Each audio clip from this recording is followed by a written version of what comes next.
Kita awali dengan sebuah informasi tentang thorium, benda mineral tanah jarang yang terdapat banyak di berbagai lokasi di Indonesia, khususnya daerah Bangka Belitung. Secara kemanfaatan energi, perbandingannya sebagai berikut. 1 ton thorium itu sama dengan 250 ton uranium, yang sama dengan 3.500.000.000 ton batu bara nilai energinya. Otak bosman sebagai wong bodoh yang aku pinter ini, angka 3.500.000.000 ton itu asli nggak nyandak gue, nggak nyampe. Ini menghasilkan 35 gigawatt listrik, 35 terawatt listrik. Kira-kira ya, angka yang nggak masuk akal kayaknya. Istilah terawatt listrik aja gue baru denger. Ini kayaknya data jurnalisme di Economic World Forum salah ketik kali ya. Apa yang terjadi kalau data tersebut benar? Indonesia terdata punya ribuan ton thorium. Artinya kalau energi dunia diganti thorium, dunia tidak ada lagi masalah dengan batu bara dan fossil oil yang dikuasai Timur Tengah, dikuasai Amerika, dan dikuasai Rusia. Selain lebih bersih, lebih murah, efek yang menakutkan adalah Indonesia jadi sentrum pusat energi dunia. Ngimpi kali ya.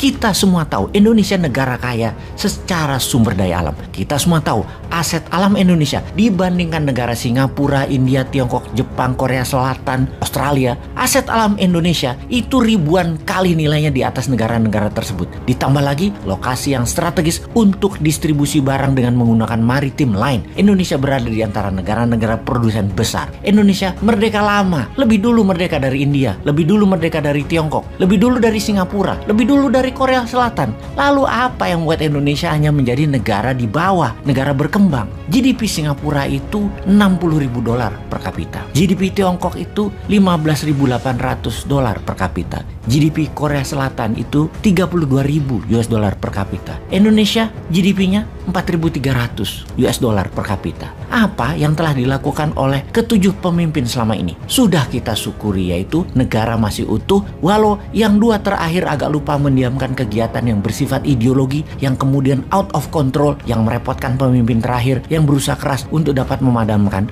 namun malah memelihara oligar yang notabene malah menimbulkan disparitas, keterpisahan jarak antar kelompok, yang menjadi masih saling serang kampret kadrun yang melabel keturunan Arab di ujungnya penokohan calon gubernur. Dengan cebong yang keturunan Tionghoa calon gubernurnya di sisi seberang di tahun 2017. Kejadian itu masih terpelihara dan menjadi selalu berisik hingga saat ini. Masalah saling serang tersebut sekarang sudah melebar ke banyak hal. Jadi samar masalah mendasarnya. Ketegangan itu masih membara. Kebencian masih membara. Masih membawa-bawa agama, ras, dan kekayaan kemiskinan yang memang terbukti semakin lebar jaraknya. Runyam sebenarnya bernegara yang terakhir ini, terutama efek sara dan faktor ekonomi yang tidak merata di kalangan masyarakat menengah dan bawah. Elitis di atas tajir melintir, yang di bawah miskin melintir. Yang di atas baik elit ekonomi dan elit politik putar-putar uang di antara mereka saja. Yang politik dapat siraman pelancaran kebijakan untuk kepentingan elit ekonomi dengan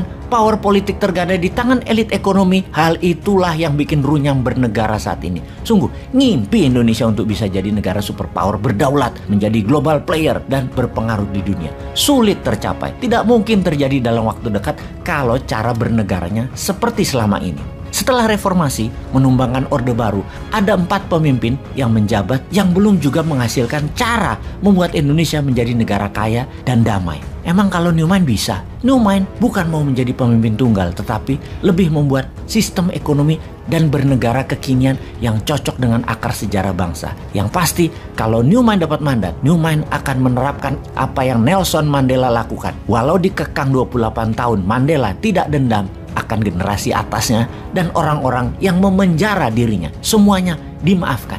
Newman akan tidak permasalahkan apa yang telah terjadi selama ini yang membuat politik gaduh dan ekonomi hanya untuk elitis. Itu masa lalu. Bungkus, tidak ada dendam, tidak akan mempermasalahkan yang sudah lewat. Newman melihat ke depan. Namun sekali aja old mind ngacak-ngacak jalan menuju ke depan, maka jangan salah sangka, kekuatan Newman akan meledak dan ngamuk lalu mengobrak-ngabrik masalah korupsi kalian di masa lalu. Wahai pejabat, akan dikejar kalian habis-habisan kalau coba-coba menghalangi jalannya Newman. Sekali aja dan akan dipermalukan kalian semuanya selamanya. Sudahlah, pilih diam saja, minggir dan diam. Kerjakan bisnis bersama saja, pasti didukung apapun itu.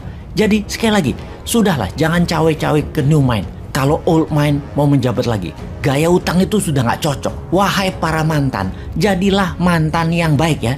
Diam saja, jangan komen, apalagi melakukan tindakan yang melambat-lambat Newmind bekerja. Kalian kan sudah diberi kesempatan selama 22 tahun, 4 pemimpin, dan sudahlah, istirahat dengan tenang. Pencapaian kalian luar biasa, walau belum world class. It's okay, kami tidak masalah, kami acungi jempol. Next adalah Newmind, kasih kesempatan 10 tahun ke depan. Setelah itu di tahun 2034, kita rembuk nasional lagi.